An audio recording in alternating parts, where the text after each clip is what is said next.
안녕하세요. 직접행동 영등포당 대표 이용입니다.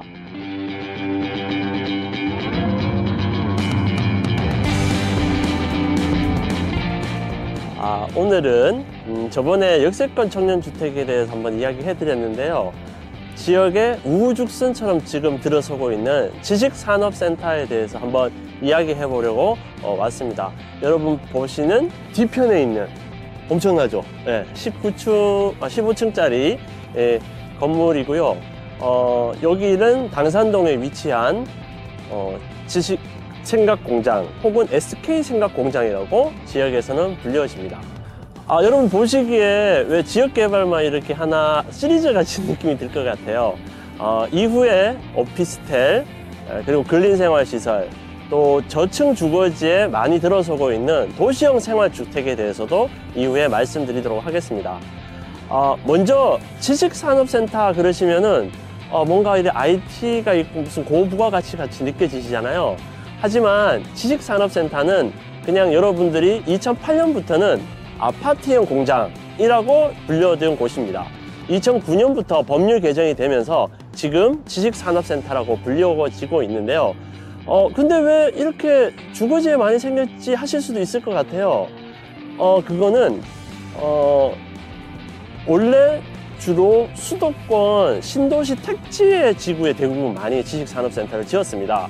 하지만 이명박 정부가 들어서면서 그때 일반 주거지역에도 지식산업센터를 지을 수 있다는 개정이 있었던 거죠.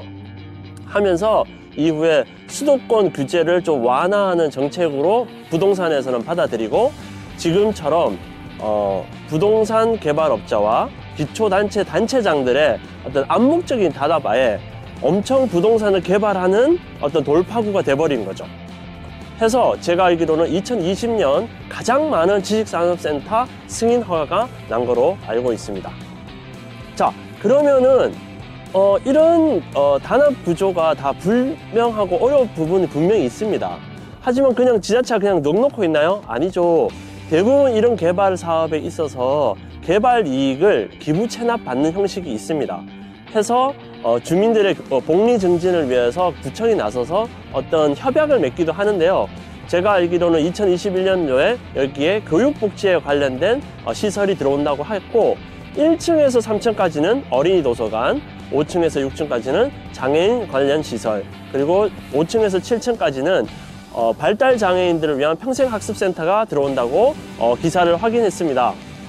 그러면 이제 만족하시나요? 하지만 지나오면서 보셨던 것 같이 지역의 아파트나 그 인근 주민들은 반대 현수막을 되게 크게 많이 걸어놨어요. 반대 현수막의 내용은 생활 일조권이라든가 여러 어려움이 있다는 걸 가는 거죠. 저는 이 부분에 있어서 지역정당이 반드시 해야 될 일이 있다고 생각합니다. 뭐냐 하면은 이런 기부 체납을 받는 곳에 인근 주민들의 의견을 충분히 어떻게 협의하고 듣느냐는 거예요. 그런 내용이 없기 때문에 인근 주민들은 못 살겠다고 계속 현수막을 하고 구청의 입장에서는 구청에 필요한 주민들을 위한 공간은 생겼다고 생색을 내고 이 어떤 부조화가 계속해서 지식산업센터 많은 지역 개발에 항상 문제가 되고 있습니다. 해서 저는 제안을 하나 드리고 싶은 것은요. 이런 개발이 있는 곳에는 지역 인근 주민들과 충분한 공청회와 충분한 피해 보상에 대한 얘기를 한 다음에 허가권을 구청에 행사한다면은 전 이런 문제가 굉장히 줄어들 거라고 생각하고 해서 지역정당은 직접행동 영등포당은 이런 개발 사업에 잘된 사례와 잘못된 사례를 꼼꼼히 살펴서 계속해서 안내드리고 말씀드리고 싶습니다. 네. 지역정당 궁금하신 분 계시죠? 지역정당 서포터즈라는 곳이 있습니다. 지역정당 서포터즈는 지역정당 각 지역에서 하고자 하는 지역정당을 적극적으로 지지하고 관련한 헌법재판소의 변호인단을 위한 여러 가지 자문과 활동을 하고 있습니다. 많이 서포터즈 부탁드릴게요. 네, 혹시 이 영상을 보시는 분 계시고 주위에 어떤 개발 사업이 있다면 유튜브를 통해서 댓글로 답변해 주시면 제가 직접 달려가서 어떤 문제가 있는지 한 번 더 살펴보도록 하겠습니다. 지역 주민의 관점으로 보는 거랑 지역 개발업자의 보는 문점은 분명히 다르기 때문에 그 부분을 반드시 관철시켜야 될 거라고 생각합니다. 지금까지 직접행동 영등포당 용가리 대표 이용이었습니다. 안녕.